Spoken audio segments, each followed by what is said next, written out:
रस्ता पुलाअभावी ग्रामस्थांची फरफट होती। बैलगाडीमध्ये बसून त्यांना ओढा पार करावा लागतोय।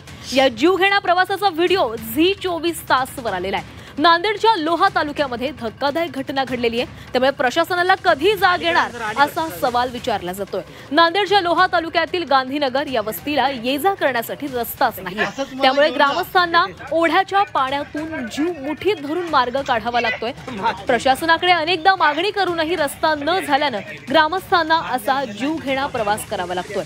काल झालेल्या दमदार पावसानंतर या ग्रामस्थांनी ओढ्याच्या पाण्यातून बैलगाड्याच्या मदतीने प्रवास केलाय। या घटनेचा व्हिडिओ बनवत स्वतः गावकऱ्यांनी प्रशासनाला पाठवलेला आहे। किमान आता तरी रस्त्याची सोय करावी अशी मागणी ग्रामस्थांकडून करण्यात आली।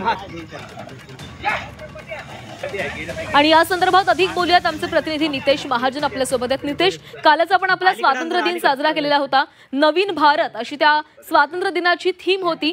भारताचा विकास होतोय, कशा पद्धतीने होतोय दाखवलं गेलं। मात्र नांदेडच्या गावामधली ही घटना ही समोर आल्यानंतर असं वाटतंय की नेमकीच विकास होतोय का, कारण रस्ता नाहीये मात्र प्रशासन त्याकडे दुर्लक्ष करतंय।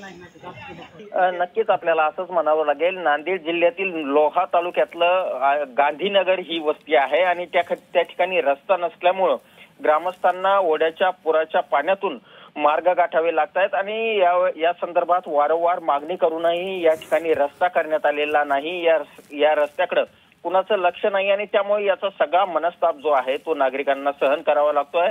वारंवार पाऊस पडल्यानंतर या ठिकाणी अशीच जी दुरावस्था आहे येण्या जाण्याची ती आपल्याला नेहमी पाहायला मिळते आणि आता थेट बैलगाडीच्या मदतीने या ठिकाणी आता प्रवास करतानाचे जे व्हिडिओ आहे ते रेकॉर्डिंग करून प्रशासनाला पाठवण्यात आलेले आहेत। मात्र आता ही सर्व रेकॉर्डिंग प्रशासनाला पाठवून देखील आता प्रशासन कुठल्या पद्धतीनं या ठिकाणी मार्ग काढतोय आपल्याला पाहावं लागेल, कारण वारंवार आणि दरवर्षीची नक्कीच नितेश या संदर्भात आता प्रशासन कधी लक्ष देत आहे आणि या गावकऱ्यांची मागणी पूर्ण करते याकडे लक्ष असेल।